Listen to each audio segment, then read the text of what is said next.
기도라는 것은 신앙인들에게 있어서 매우 중요한 것이죠. 어떻게 기도를 해야 하느님께 나의 기도가 전해질 수 있을까? 여러분들에게 한번 이런 말씀을 드린 적이 있습니다. 기도라는 것은 하느님을 바꾸는 것이 아니라 기도를 하면서 바뀌는 것은 기도하는 사람 자신이라는 거죠. 왜냐하면 하느님께서는 청하기도 전에 이미 알고 계시기 때문입니다. 모든 것을 아심에도 불구하고 기도를 한다는 것은 내가 어떤 정보를 전달해 드려서 내게 필요한 것이 이것이니까 주님 알아서 주십시오 하는 것이 아니라 기도를 하면서 하느님 안에 머문다는 거죠. 하느님 안에 머무는 방법은 미사, 말씀, 기도라고 우리는 이미 익히 알고 있죠. 그러니까 기도는 내가 뭔가를 청구하는 것이 아니라 하느님 안에 머문다는 것입니다. 그래서 기도에 대한 여러 가지 정의가 있지만 그 중에서도 가장 마음에 드는 것은 하느님과의 대화라는 거죠. 대화라는 것은 서로가 뜻을 전하고 받아들이는 거죠. 때로는 말로 대화를 하기도 하지만 때로는 눈빛으로 대화를 하기도 하죠. 어떤 경우에 그래요? 아주 친한 사람들, 서로 너무 잘 아는 사람들, 눈빛만 봐도 알 수 있는 사람들이 있죠. 사랑하는 사람들, 그러니까 서로에게 개방되어져 있는 사람들. 그런데 가끔 친하지 않거나 나를 잘 모르거나 내가 그 사람 잘 모를 때는 눈짓을 해도 알아듣지 못할 때가 있죠. 그런 거 있잖아요. 이렇게 눈짓을 이렇게 하니까 알았다고 하더니 어떤 짓 해? 엉뚱한 짓을 하죠. 그럴 경우에는 알아들은 것이 아니죠. 눈빛만 봐도 알 수 있다는 것은 상대방에 대해서 충분히 알고 있다는 것입니다. 이게 중요하다는 거죠. 그렇다면 기도라는 것은 때로는 침묵 속에서, 때로는 뭔가 말함을 통해서, 때로는 성가를 부르는 것을 통해서, 말씀을 묵상함을 통해서 하느님 안에 머무는 것이다. 누구의 뜻을? 하느님의 뜻을 내가 잘 알고 있는 것이 너무나 중요하다는 거죠. 그래서 말씀을 묵상하다 보면 정보만 얻는 것이 아니라 말씀이 내 안에서 활동을 하시면서 삶 안에서 필요한 것들을 깨닫게 해주십니다. 그것을 실천하다 보면 하느님의 은총 안에 이미 머물고 있다는 거죠. 그런데 참된 기도, 하느님께서 즐겨 드려주시는 기도, 우리를 구원에 이르게 하는 기도, 나뿐만 아니라 나와 함께하는 모든 사람들까지도, 내 가족들까지도, 사랑하는 사람들까지도 구원에 이르게 하는 기도가 있죠. 성경을 묵상하다 보면 특히 복음에서 어떤 사람이 한 말이 그런 기도가 되어서 그 사람뿐만 아니라 집안 모든 사람들이 구원을 받게 되죠. 어떤 기도입니까? 누구의 기도였죠? 기도라는 것은 대화라고 했죠. 이걸 이해하셔야만 대답할 수 있는데 어떤 사람의 말이 기도가 되어서 하느님 마음에 들었기 때문에 그 집이 구원받게 되죠. 누구의 기도? 우리가 성경을 묵상하다 보면, 복음을 묵상하다 보면 제가 여러분들한테 기도는 대화라고 했죠. 그러니까 하느님과 대화를 하다가 어떤 사람이 어떤 말을 했는데 그 말 덕분에 그 사람뿐만 아니라 집안 모든 사람들이 구원을 받게 됩니다. 누구의 기도라고 할 수 있죠? 나를 본 것은 아버지를 본 것이다라고 말씀하십니다. 즉 하느님과 대화했다는 것은 누구하고 대화했다는 거죠? 예수 그리스도와. 그래서 예수님께 어떤 말을 함으로 인해서 그 사람뿐만 아니라 온 가족이 구원을 받은 경우가 있죠. 누구의 말이었습니까? 어떤 사람이 어떤 말을 했기 때문에 예수님께서 오늘 너와 이 집에 구원이 내렸다라고 하십니다. 누구죠? 그렇죠. 자케오죠. 자케오. 자케오가 뭐라고 합니까? 내 자세한 반을 뚝 떼어서 가난한 이들에게 나누어 주겠습니다. 또 제가 횡령한 것이 있다면 내 갑절로 갚겠습니다라고 이야기합니다. 이것은 진심이 담겨 있다라는 거죠. 말로는 무엇을 못합니까? 예수님께서 기도할 때 빈말을 되풀이하지 말라고 하죠. 하나님의 뜻은 외면한 채 말만 많이 한다고 기도가 되는 것이 아니라 하느님 뭘 요구하십니까? 내 것을 베풀기를 요구하신다는 거죠. 내가 가진 모든 것을 요구하십니다. 그런데 우리는 그것을 못 들은 척해요. 그래서 수고함을 선택하기보다 베푸는 것을 선택하기보다 내 것을 포기하는 것을 선택하기보다는 쉬운 걸 선택하죠. 어떤 거? 돈 안 드는 거. 내 것이 베풀어지지 않는 거. 얼마든지 밤샘 기도할 수 있어. 그런데 베푸는 건 싫어. 뭐라고 합니까? 베풀고 싶은데 베풀 데가 없어요. 우리 주변에 베풀 데가 없으니까 적극적으로 베풀기 위해서 노력하지 않는다는 거죠. 하느님과의 관계에 있어서 나는 건강을 바라고, 나는 내 사업이 잘 되기를 바라고, 여러 가지가 잘 되기를 바라면서 하느님께 기도하고 이루어지지 않을 때는 실망하고 하느님을 원망하죠. 근데 여러분 한번 생각해 보세요. 어떤 사람이 우리 집 앞에 와서 제 사업 좀 잘 되게 해주세요. 우리 가족 건강하게 해주세요. 맨날 얘기해요. 그래서 뭐 하는 건가 하고 봤더니 뭔가 계속 중얼거려서 들어봤더니 내용이 그래. 근데 어느 날 갑자기 포크레인을 끌고 오더니 우리 집을 막 부셔. 왜 그러냐고 그랬더니 그 사람이 말하기를 내가 맨날 당신 집 앞에 와서 우리 가족 건강하게 해달라고, 그리고 돈 좀 많이 벌게 해달라고 그렇게 기도했는데 당신이 들어주지 않아서 당신 집을 부시겠소 라고 말하면 우린 뭐라고 합니까? 야, 미친놈이 다 있나? 이렇게 말할지 몰라요. 나한테 맡겨둔 게 무엇이 있다고, 지가 날 위해서 뭘 했다고 나한테 그런 요구를 합니까? 기도도 마찬가지죠. 도대체 하느님을 위해서 뭘 했죠? 우리는 실망하고 원망하지만 하느님 말씀대로 한 적이 없죠. 예수님께서 뭐라고 하십니까? 너희가 믿음으로 구하면 그것을 받을 것이다라고 말씀하십니다. 그러니까 우리는 간절히 기도해요. 근데 진짜 믿음이란 무엇입니까? 하느님께 나의 심장을 드리는 거죠. 신앙생활이라는 것은 내가 청하는 것을 열거하는 것이 아니라 예수 그리스도를 따라서 하느님께 가는 겁니다. 자기 십자가를 버리고 자기 자신을 버려야 한다는 거죠. 예수님께서는 우리하고 새로운 계약을 맺으셨죠. 너희는 서로 사랑하여라. 내가 너희를 사랑하였듯이 너희도 서로 사랑하여라. 즉 무슨 얘기입니까? 베풀라는 얘기죠. 예수님께서는 모든 것을 내어주셨어요. 그런데 우리가 살아가는 삶을 보면 주님께서 우리에게 목숨을 주셨고 시간을 주셨는데도 불구하고 그 시간을 누굴 위해서 채워갑니까? 나만을 위해서 채워가고 있다는 거죠. 그러니까 내 자리는 커지고 누구 자리는 작아져? 하느님의 자리는 점점 작아지죠. 기도가 이루어질 리가 있겠습니까? 그러니까 기도할 때조차도 이미 알고 있다는 거죠. 내 양심은 알아요. 하느님께서 아시고 내가 알고 있다는 겁니다. 나는 모든 것을 외면하고 수고하기를 꺼려하고 내 것을 내놓기를 주저하면서 하느님께로부터 많은 것을 받기를 바란다면 그 사람의 기도는 절대 이루어지지 않는다는 거죠. 기도의 중심은 무엇입니까? 예수님께서 우리에게 알려주신 대로 아버지의 뜻이 땅에서도 이루어질 수 있도록 청하는 겁니다. 그리고 우리에게 일용할 양식. 일용할 양식은 뭡니까? 하루를 살아갈 수 있는, 어떻게 살아가? 하느님의 뜻이 이루어지도록 내가 그냥 먹고 놀고 나만을 위해서 즐기는데 필요한 시간이 아니라 하루를 잘 사용할 수 있는, 누굴 위해서? 하느님의 영광을 위해서 아버지의 뜻이 이루어질 수 있도록 아버지의 나라가 세상에 오시도록. 그러면 아버지의 나라는 어떤 나라입니까? 아버지의 뜻이 이루어지는 나라죠. 내 뜻이 이루어지는 곳이 아니라. 그러니까 이미 청하기도 전에 알고 계신다면 나는 무엇을 위해서 힘써야 됩니까? 아버지의 뜻이 여기에서 이루어질 수 있도록. 근데 아버지의 뜻은 누굴 통해서 알게 됐죠? 그렇죠. 예수 그리스도를 통해서 우리에게 전해주신 아버지의 뜻을 실천하기 위해서 얼마나 노력하는가. 그래서 신앙의 중심에는 누가 계신 겁니까? 예수 그리스도께서 계시고 그분의 말씀을 내가 따르고 실천할 때 진정 나에게는 믿음이 있는 것이요, 믿음이 있는 사람들에게는 기적이 일어날 수밖에 없다라는 거죠. 그런데 많은 순간들에 우리는 내어놓기를 싫어해요. 베풀기를 싫어합니다. 베푼다는 것은 하느님 안에 머물기 위해서 내 것을 다 내려놓는 거죠. 그러면서 하느님으로 나를 채워가는 겁니다. 이것이 일맥상통한다는 거죠. 원수를 사랑하라는 것, 용서하라는 것도 마찬가지예요. 하느님 안에 머무는 사람은 겸손되이 순명하기 때문에 때로는 내 마음은 아니라고 할지라도 그것이 누구의 뜻이기 때문에?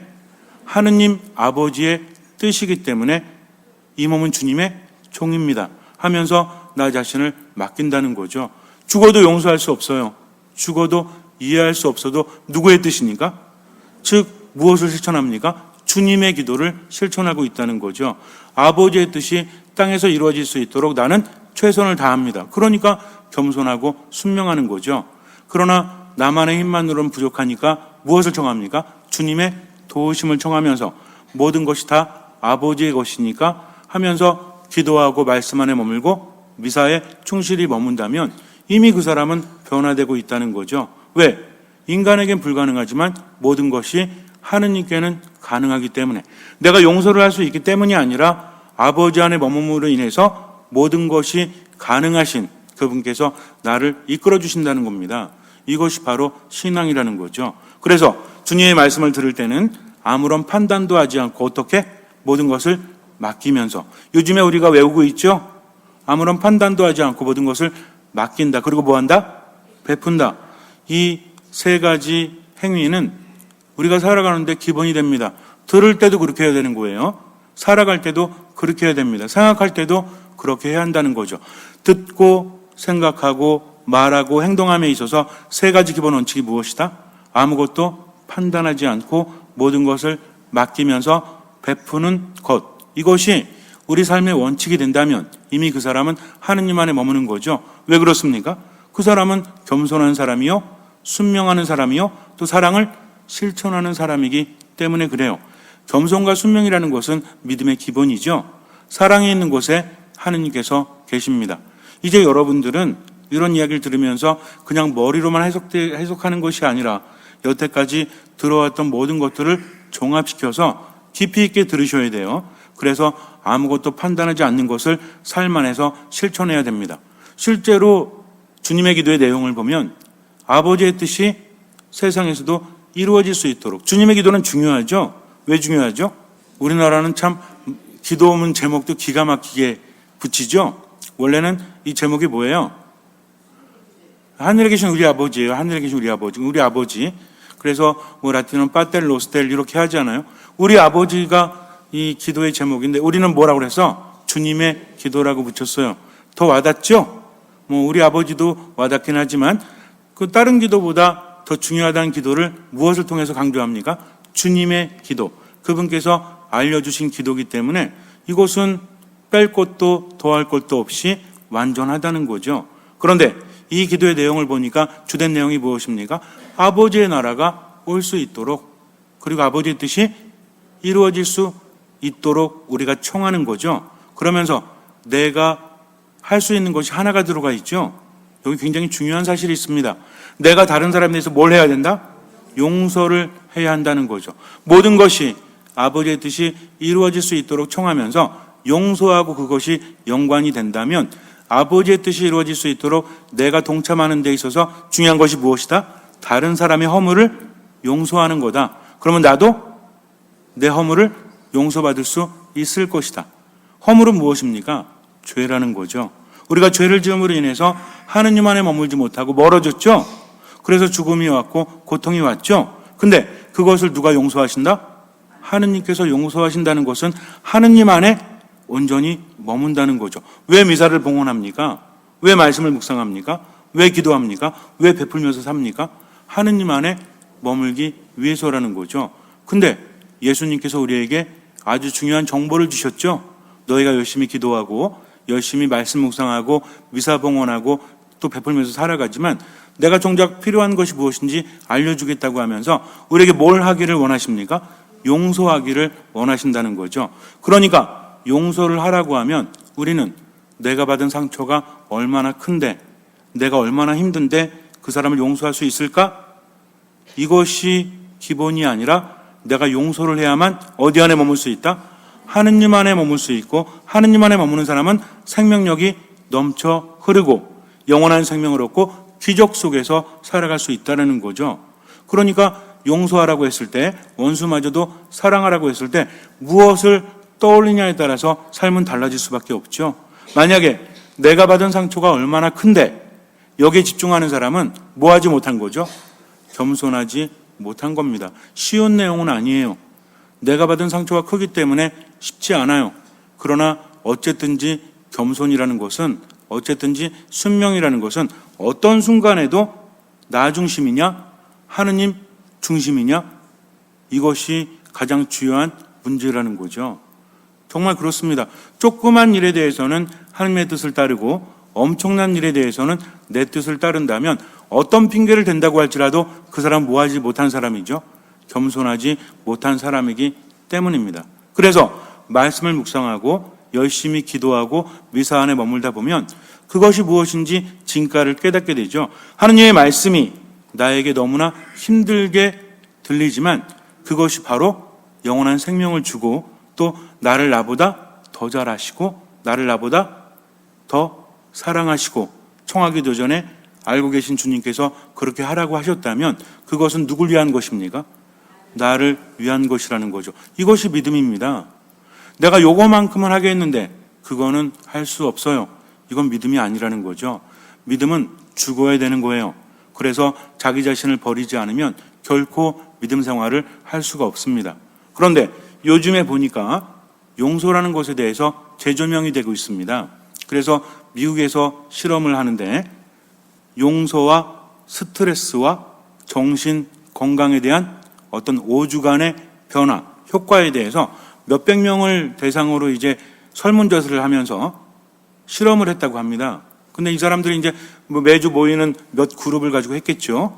근데 일상생활에서 일어난 일에 대해서 이야기하고 거기에 대해서 이해하고 용서했을 때하고 용서하지 못했을 때 스트레스를 측정하고 또 정신건강에 대해서 척도를 정해놓고 측정한 결과 용서를 하면 할수록 스트레스는 올라갔을까요? 떨어졌을까요?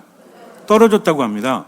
그리고 정신건강도 더 좋아졌대요. 그리고 스트레스가 올라갈수록 용서를 더 못했다고 합니다. 이게 연관이 있다는 얘기죠. 우리가 잘 알아들어야 돼요. 내가 용서를 하면 스트레스가 떨어지는데 스트레스가 높아지면 용서를 하기가 쉽지가 않다는 거죠. 서로 상관관계가 있다는 거죠. 근데 우리는 내 중심으로 살아가는 것이 아니라 원칙이 있죠. 누구 때문에? 하느님 때문에. 하느님으로 인해서 숨은 일도 보시는 그분께서 아시니까 억울하고 답답해도 일단 뭐 한다? 용서한다는 거죠. 왜? 내가 용서해야만 용서받을 수 있고 용서받아야만 하느님 안에 온전히 머물 수 있고 그럴 때 죽음에서 벗어날 수 있기 때문에 이런 원칙이 있습니까? 없습니까? 일반 사람들은 상관관계에 영향을 받는다는 얘기예요. 스트레스가 올라가면 용서하지 못하고 또 용서하면 스트레스가 떨어지고 그러나 우리는 기본적으로 스트레스가 올라가도 어떻게 합니까? 용서하는 거죠. 누구 때문에? 하느님 때문에. 즉 아무것도 판단하지 않고 모든 것을 맡기고 베푼다는 원칙 아래서 그렇게 할 수밖에 없다는 겁니다. 하다 보니까 어때? 스트레스가 줄어드는 거죠. 처음에 올라갈 수도 있겠죠. 그러나 점점 줄어듭니다. 정신적으로 어때요? 건강해진다는 거죠. 우리도 살아가면서 경험하지 않습니까? 때로는 용서하지 못해서 지나간 일에 대해서 용서하지 못하니까 뭐가 일어? 분노가 일어. 짜증이 일죠. 그러니까 몸이 상해요, 안 상해요? 몸이 상하죠. 몸이 상하고 그런 상태에서는 다른 사람들에게 호의적입니까? 아니면 적대적입니까? 적대적이죠. 긍정적이에요, 부정적이에요? 즉 사람에 대해서도 적대적이죠. 안 좋은 것만 보여. 사람을 믿지 못해. 상황에 대해서도 부정적이죠. 그러니까 정신적인 스트레스가 더 늘겠습니까? 줄겠습니까? 늘 수밖에 없다라는 거죠. 그러나 하느님께 모든 것을 맡기고 용서하기 위해서 노력하는 사람은 분노가 일지 않습니다. 힘든 건 있죠. 그러나 분노가 커지지 않고 점점 작아지죠. 그렇게 기도하고 머물다 보니까 하느님 때문에 용서하게 되고 이해하게 된다는 겁니다. 이것이 바로 신앙이라는 거죠.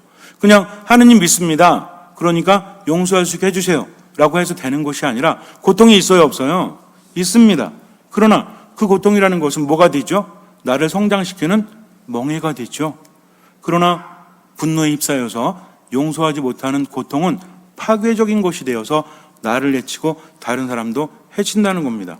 한번 생각해 보세요. 용서하지 못한다는 것은 과거의 일입니까? 현재의 일입니까?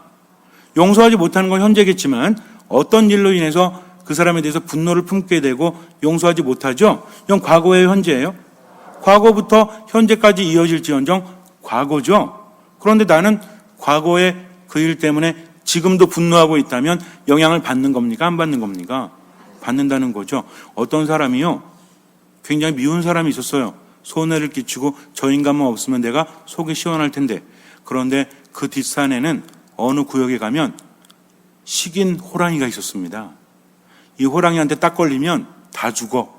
그래서 봉오리하고 봉오리 사이에서 이쪽 봉오리에서 저쪽 봉오리 보는데 뭔가 이렇게 날 바라보고 있어요. 근데 그게 호랑이야. 그럼 이 사람은 어떻게 돼? 죽는 거예요. 왜? 호랑이는 굉장히 빠르죠? 그러니까 옛날에 그런 말 있지 않았습니까? 옛날에 어르신들이 하신 말씀 중에서 이렇게 큰 산들이 이렇게 있으면 이쪽 산에서 저쪽 산 가는데 한 2시간 걸린다. 근데 보니까 호랑이 있다. 그럼 난 어떻게 되는 거예요? 난 죽는 거래요. 우리한테는 2시간이지만 호랑이한테는 금세라고 합니다. 일단 나를 보고 냄새를 맡잖아요? 그럼 금세 쫓아온다는 거죠. 내가 아무리 빨리 달려도 호랑이를 당할 수가 없다고 합니다. 그러니까 이 사람이 그 사람을 데리고 좋은 것이 있다고 하면서 그 호랑이 구역에 들어갔어요. 식인 호랑이 구역에. 그래서 이제 여기서 기다리면 내가 좋은 거 갖고 올 땐 기다리라고 호랑이가 이제 출몰 자주 하는 곳이죠. 호랑이가 딱 나타났습니다. 어떻게 했을까요? 그 사람을 잡아먹었겠죠? 그리고 멀리서 바라보고 있던 나를 호랑이가 딱 쳐다봤어요. 나도 어떻게 됐을까요? 나도 죽죠. 호랑이가 고마워, 다음부터 또 데리고 와, 이럴 것 같아요? 이미 그 사람을 데려간 순간부터 나도 그 영역에 들어섰고 나 또한 죽을 운명이라는 거죠. 용서하지 못하면 이와 같다는 겁니다. 너무 심각하게 생각하지 마세요. 제가 만든 얘기니까. 용서하지 못하면 내가 그 사람 때문에 손해를 받든 어떤 아프게 됐든지 간에 상관없이 용서하지 못하고 있는 이 순간에 내 영혼을 그렇게 팔아먹고 있다라는 거죠. 좋을 것이 아무것도 없기 때문에 그래요. 그리고 심혈관계에 문제를 일으킨다고 합니다. 용서하지 못하면요, 자꾸만 혈압이 오르고 심장박동수가 빨라지고 점점 안 좋아진대요. 그러니까 몸도 안 좋아지고 스트레스도 올라가고 정신적인 건강도 안 좋아진다는 거죠. 그러니까 미워하고 또 용서하지 못하죠. 그러니까 우리 뭐라 그래? 내가 저 인간 때문에 예전에 손해본 것뿐만 아니라 지금도 힘들어. 그러면서 또 용서하지 못하죠. 그럼 한번 생각해 보세요. 처음에는 그것 때문이지만 결국에는 뭐하지 않아서 이게 중요하다는 겁니다. 이렇게 말씀드렸는데도 어떤 분은 아니에요. 그 인간 때문이에요. 이렇게 한다면 답이 없죠. 그러나 결국에는 용서하지 못하기 때문이 아니겠습니까? 근데 그 사람 어떻게 바꿔요? 바꿀 수 없어요. 결국 용서하지 못하고 그 사람 때문이라면 나는 망할 수밖에 없는 거죠. 그러나 바뀔 수 있도록 나를 맡길 수 있지 않습니까? 제가 사무치게 힘들고 너무나 고통스럽고 저 인간만 보면 죽이고 싶은데 주님 저를 구하소서, 주님 저를 도우소서, 당신이 저에게 주신 이 유한한 시간을 저 인간에 대한 분노 때문에 망치지 않게 하소서 하면서 겸손하게 아무것도 판단하지 않고 모든 것을 맡기고 베풀면서 살아간다면 어느 순간에 깨닫게 돼요. 아, 이것이 나에게 멍해였구나. 그분을 따르는. 그러나 분노에 휩싸여서 용서하지 못하면 절대로 멍해가 아니라 그것은 고통으로 남을 수밖에 없죠. 그래서 사람은요 정말 그래요. 하느님 안에 머물면서 모든 것을 판단하지 않고 모든 것을 맡기면서 베풀면서 살아간다는 세 가지를 완벽하게 지킨다면 이미 하느님 안에 머무는 것이지만 이 세 가지는요 절대로 서로 연관될 수밖에 없어요. 베풀지 않는데 판단하지 않는다? 말이 안 됩니다. 아무것도 판단하지 않는 사람, 모든 것을 맡기는 사람은요 베풀 수밖에 없어요. 왜? 삶의 중심에 하느님께서 계시기 때문입니다. 선택은 우리가 해야 되겠죠. 어떻게 하실래요? 호랑이한테 먹히실래요? 아니면 용서를 청하면서 정말 용서할 수 있도록 하느님께 은총을 청하면서 살아가실래요? 용서를 한다는 것은 성경에서 쓰인 단어를 보면 놓아주다, 풀어주다라는 뜻입니다. 그러니까 그 사람이 그 빚에서 고통당하지 않도록 풀어주라는 거죠. 그럼 나 또한 어때요? 나 또한 그 분노에서 풀려날 수 있기 때문입니다. 그래서 내가 다른 사람을 용서하면 하느님께도 용서받을 수 있다는 것을 분명히 기억하세요. 그리고 하느님께로부터 용서받을 것이 있다면 다른 사람을 용서할 것을 기회로 삼으시기 바랍니다. 그러나 현명한 사람 돼야 되겠죠. 어떤 사람이 계속 손에 끼치는데 용서하고 또 주고 용서하고 또 주고 뭐야?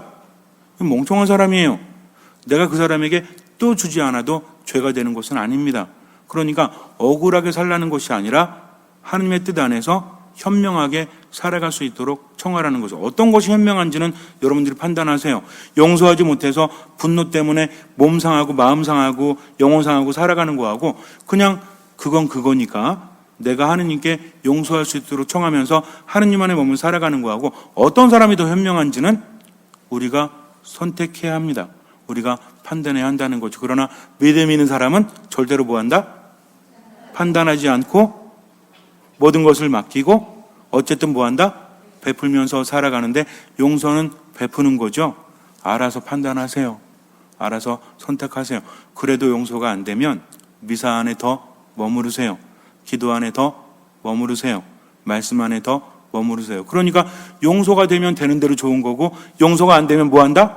기도한다. 말씀 안에 머문다. 미사에 온전히 머문다. 그러니 결국은 하느님 안에 머무는 것이 가장 올바르고 가장 좋은 것이 아니겠습니까? 잠시 눈을 감으시고요. 욕심 부리지 마세요. 안 된다고 해서 안달하지도 마세요. 가장 중요한 것은 하느님 안에 머무는 것입니다. 모든 것을 판단하지 않고 온전히 맡기고 베풀면서 살아가십시오. 힘들어도 그렇게 하세요.